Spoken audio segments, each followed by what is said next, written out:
It may not have always showed it in the stat sheet, but you can see him making throws when he needs to make the throws. Back-to-back games where he has 3 touchdowns. Someone's got to get that 6 or 7 spot. He's an elite wide receiver as a rookie. Truly a lose-lose scenario for both sides. So best and worst performances, top 3 from week 17. We've done this every week. So I'm just pulling up Chris's top 3, bottom 3. So at bottom 3, we have number 1 is the Houston Texans. The Texans they've been not a dumpster fire. They've survived this season to the point where they're going to be in the playoffs. But boy, are they in for a beating when they get there. I like CJ Stroud still. Maybe he's just having a sophomore slump. Let's see what he's like in year 3. And they've also had, let's be fair, the injury bug has destroyed them. But the fact that you only managed 2 points against the Ravens is embarrassing. Absolutely embarrassing. Next is the Seattle Seahawks versus the Chicago Bears. I guess this is a bottom 3 game. Yeah, that's what Chris said. So for those who don't know, Chris, chooses the games. And yeah, the entire Thursday night game between the Bears and the Seahawks is bottom 3. Yeah, and the fact that the Seahawks won this game. The Seahawks won it 6-3. Everybody lost. Especially you, the viewer. No rooting interest here. And it doesn't even matter because the Seahawks just got eliminated. So they're 9-7, a chance to go 10-7. But is anything going to come of it? Nope. All right. Now the Patriots. 40-7, you lost to the Chargers. We've already gone on about what they should do, but this is just more reason for them to do it. And here we're looking at, this is a roster that you have a good young quarterback who has he seems to have a bright future, but they've been really bad. And I'm starting to worry if everyone says when they bring up Drake May, like, oh, when they get him targets, he's going to be, when they get him a good team around him. What do you mean when? Do you think it's going to happen? I hope it does. But I'll tell you the biggest takeaway from this game here. So rewind all the way back to late April 2024. It's day 2 of the draft. You had just taken Drake May, but you still needed a wide receiver 1. There were a lot of solid tier wide receivers who were supposed to be taken, and you traded back a couple of times. One of those times you traded back was with the LA Chargers. The Chargers ended up taking Ladd McConkey, who lit you up this past Saturday rather. You took, with the 2nd and 4th round pick you got out of that trade, you took Jalen Polk, Javon Baker. On that Saturday game, combined, those two, Javon Baker and Jalen Polk, have not eclipsed the yardage total for Ladd McConkey just that he got on Saturday. It's embarrassing. Ladd McConkey, 94 yards on 8 catches. He did better, and he got 2 touchdowns. Better on Saturday against the Patriots in New England than both of your wide receivers you took combined this season. This is as bad as it gets. And I'm very worried about the Patriots day 2 drafting, just going forward in general. They've been getting better at drafting on day 1. They took Christian Gonzalez a couple off seasons ago. They went and got Drake May, who's turned out to be a stud so far. I know Cole Strange was overdrafted, but he's looked pretty solid in the games that he's played. He's gotten benched quite a few times, but yeah. But by the way, like they've knocked the fact that we're only thinking about their day one drafting, what they're going to do on day one, is a massive red flag. All the quickest rebuilds in recent history in the NFL have come by teams that are really good at drafting on days 1 and 2, days 2 and 3 as well. Right? Ladd McConkey for the Chargers helped them turn their season right around. They're now a playoff team at 10-6. Look at the Texans. Nico Collins and Tank Dell were both drafted on days 2 and 3.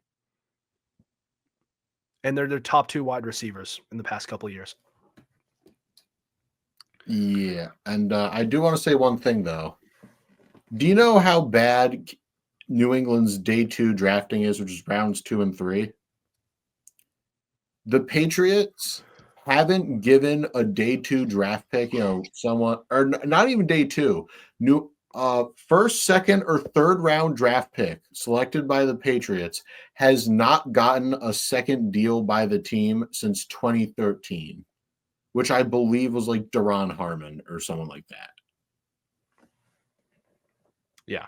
Yeah, and you can blame Wolf all you want, but no. This goes back, like I said, since 2013. Someone taking the first, second, or third round has not gotten a second contract. That is awful. Yeah. I'm nervous for the future of this franchise. I'm not. I know we talked about a lot about what they can do this offseason. They can do a lot. I'm not sure if they will, if they'll even do a fraction of it.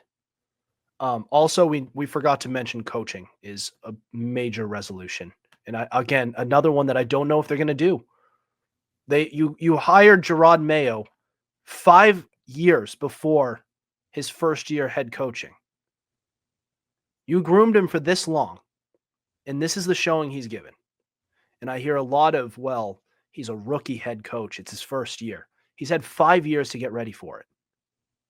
He's had 5 years. Also, please, how many times have we seen a rookie head coach be bad and then be good eventually?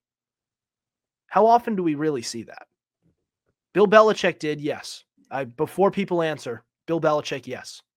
Yeah, and guess what? That was well over 2 decades ago. NFL is what have you done for me lately, league, and that, like I said, that happened before I was even alive. Come on, and the only one that immediately comes to mind is like Dan Campbell. Yeah, that's it. And even he has a lot of talent he's working with, and he has his flaws. Holy crap, does he have his flaws? Yeah, I know that Chris keeps on praising his aggressiveness, but we're recording this as it's Monday Night Football right now. They were in the red zone. They went for it on 4th down when they were down 8 points and failed against the 49ers. They're down 8 in the 3rd right now. For those of you watching right now, you already know what happens, but we are recording this episode due to time constraints. So interesting stuff going there. Okay. Next on the top 3, bottom 3 is we're going to give it to the Cincinnati Bengals. Not going to give it to the game because we already covered them. Bengals, they have a shot at the playoffs. And with every win, especially with the Colts losing, all they need a couple of things to happen. They need the Dolphins to lose. They need the Broncos to lose, which is looking more and more unlikely. And they obviously need to win. But even if they win out, they just miss. You go 9-8 in a terrible season like this. And what a thriller of a game. Oh my God. It's too bad I missed this game. Had another commitment. But the next team is the Washington Commanders in a duel. Jaden Daniels versus Michael Penix. This was a fun one. I really like Penix. And he didn't show much his first week starting. This week I kind of liked it. I liked what I saw. And Jaden Daniels is Offensive Rookie of the Year. He is the Easy. savior for this Commanders franchise. He is easily their best draft pick that they have made in a very long time, maybe ever. Who's a better draft pick? He's everything RG3 was supposed to be. And I know he won Offensive Rookie of the Year too. He got hurt, but this team has a much better offensive line. They worked on it this offseason. Unlike you over in New England, when they drafted their quarterback, right before that, they rebuilt their offensive line. And wouldn't you believe it? It's one of the most, arguably the most improved offensive line in football this year. The Minnesota Vikings, another team that we've covered already today, but not much to add to it. I mean, if the Lions lose tonight, as they are down 8 currently, they do have the number 1 seed. And if you have a showdown coming up. If you win that one, you're the number 1. So the Vikings have their paths, and they did beat a division rival in the Green Bay Packers, who they have 10 wins themselves. So things are getting competitive in the NFC North. Your quarterback, Sam Darnold, this journeyman, man, we talked him to death earlier on in the show, but wow, Yeah. What a season he is having. All right, that's all of our top 3, bottom 3. Anything else before we end the show tonight? Something just broke. T. Higgins has said that he'd be willing to take less money to stay long-term in Cincinnati. Wow. Isn't that something that aged well? Yeah. So However, just remember one thing. In order for the gang to stay together, Burrow will need to restructure his contract. So we'll see. So there you go. It's a smart decision. It's making the smart decision, but we'll see. Isn't that interesting? So just days after a thrilling victory where T. Higgins was right in the middle of it, you can see Burrow and Higgins embracing each other after the victory. If Higgins is willing to take less, it sounds like maybe Burrow and Higgins have talked. Maybe Burrow will actually take less money now. If this season for him doesn't convince him to take less money, I don't know what will. The only way I could see him not taking less money or leaving entirely is if they keep Zach Taylor.